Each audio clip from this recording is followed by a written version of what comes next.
Hey, welcome to the first episode of 10,000 Takes. I'm your host, James Treffery, and alongside with me is Nate Kleist, Mitchell Bohr, and Carson Rushmeyer. How we doing, boys? How we doing? You got it? Good. We're going to get into some sports topics here. We're going to start with the NFL draft. The Chicago Bears trading up one pick to get Mitchell Trubisky. Dumb! Quarterback from North Carolina. No! God, And- no!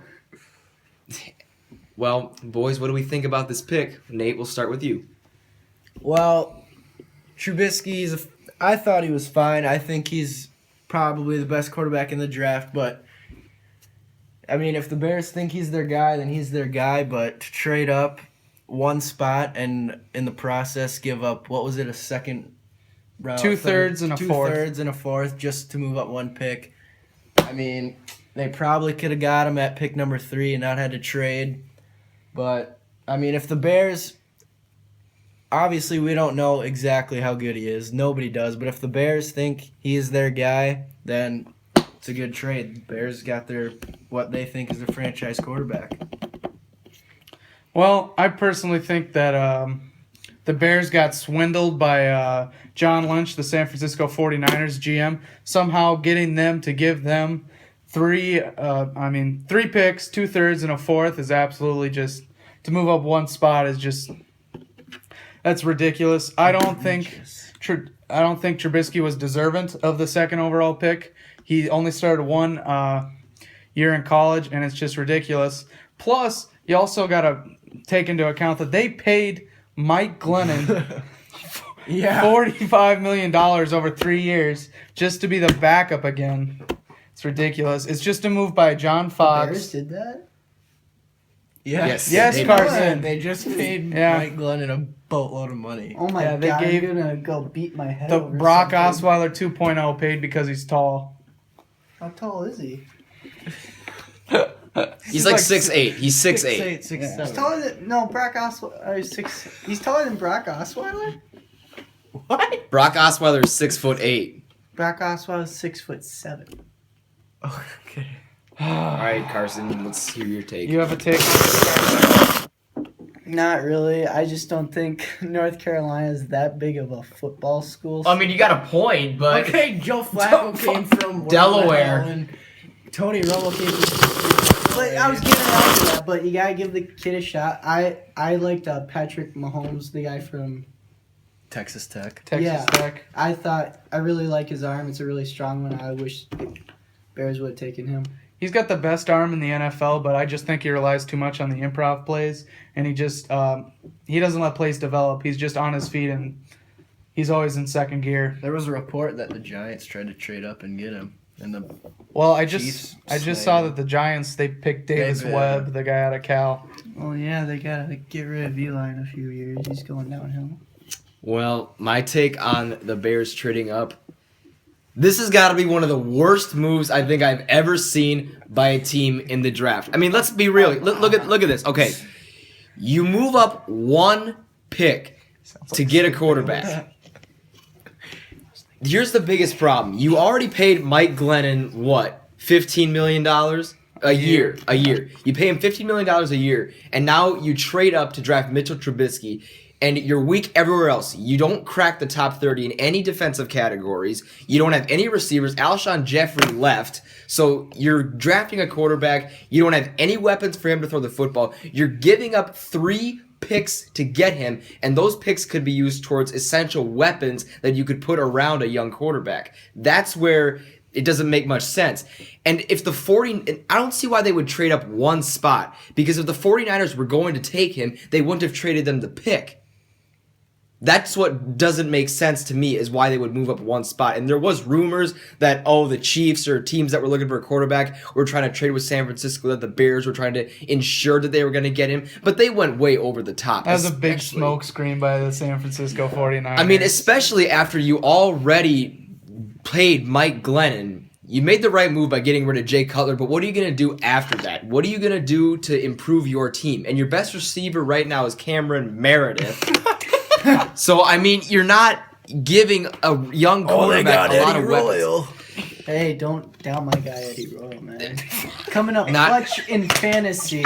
You That don't one have game I picked him up. Carson just can it. you don't have enough weapon to support a young quarterback. It wasn't the right time for them to take a young quarterback. In my opinion, they should have went Jamal Adams. That's my opinion because he's a sure thing. He's going to help their defense. They made a mistake, and that's the end of it. I agree. Solomon Thomas. How about our Vikes trading up for Dalvin Cook? It's kind He's of a solid running back out of Florida State. Can't believe he fell that far. He can run up the middle. He can catch passes. He can do everything. He's just a Swiss Army knife of running I'm backs. surprised the Vikes actually trade up for someone for once. Teddy Bridgewater? Carson's traded up for a few guys, though.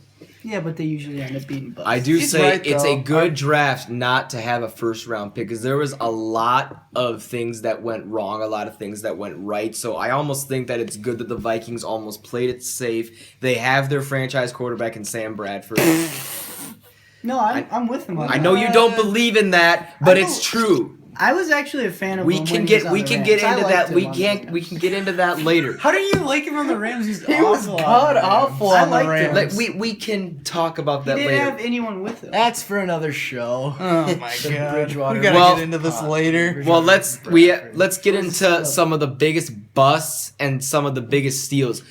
My biggest bust, obviously, is Mitchell Trubisky. That was the worst move. Steals, though, Okay, let me Jonathan ask you this. Allen. Where do you think Trubisky should have went? where I think Trubisky should have went, I think that you can put that. Third quarterback taken. I don't know about third. So I in the first round. I feel like he could have gone mid End first of the round if first. you're optimistic, but definitely not top 10. yeah. But my biggest steal in the draft is Jonathan Allen. My opinion, I know that everybody at this table is going to call me crazy, but Jonathan Allen, yes, defensive lineman, should have won the Heisman.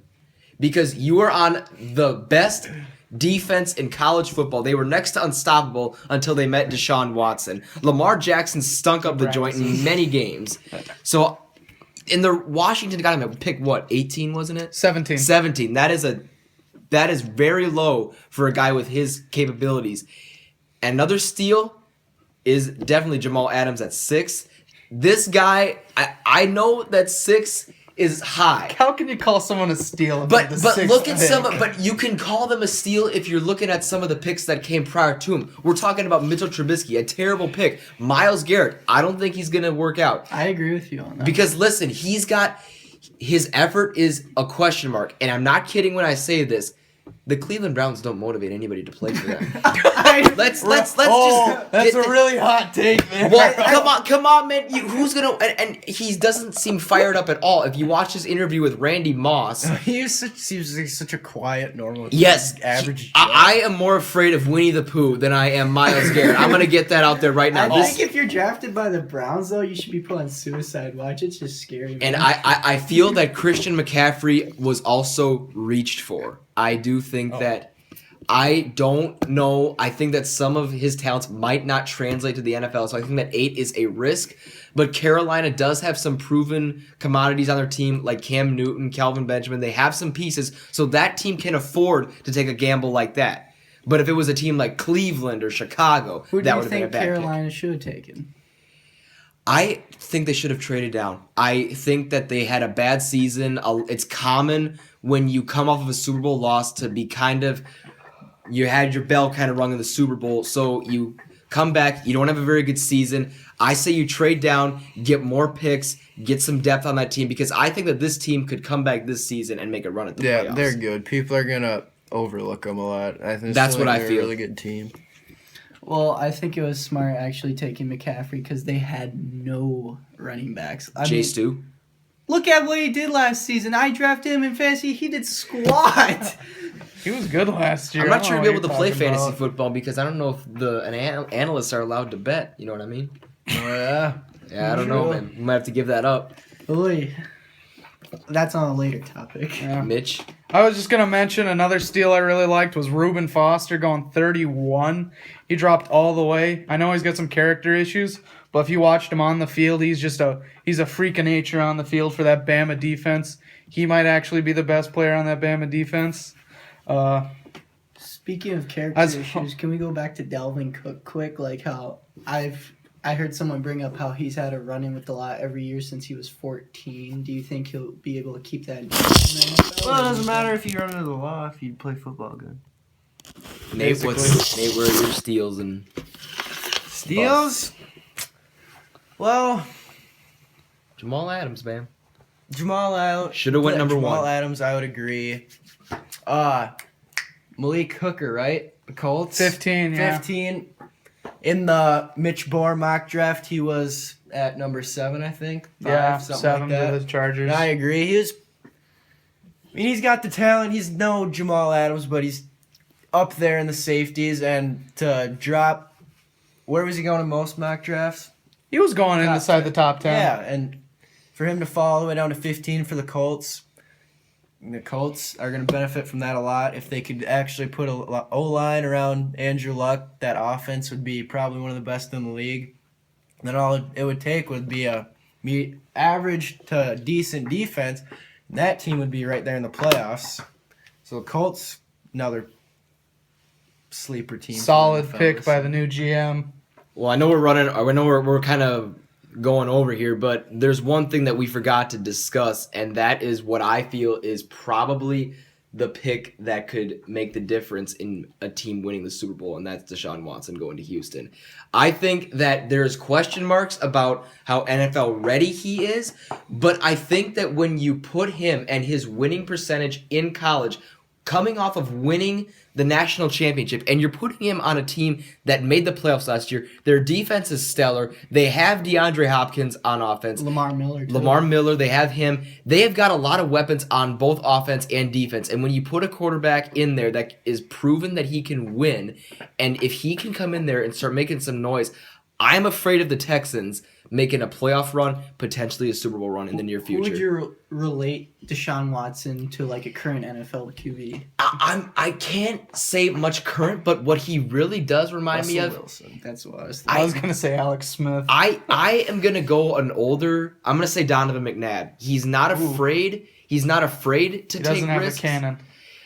He doesn't have the cannon of McNabb, but he has the mindset of McNabb, and I think that with his mindset, I think that he can take that team far because they have a lot of pieces around him. All right. Yeah, Texans went to the playoffs with Brock Osweiler and TJ Yates as their quarterback. Yeah, and they were not. So Yeah. I think that the ceiling is that very defense high. is amazing. They were good without JJ Watt. They were a great defense without and they JJ get JJ Watt. Watt back. They get JJ Watt back. This is a Clowney, scary team. Cushing. I'd hate to be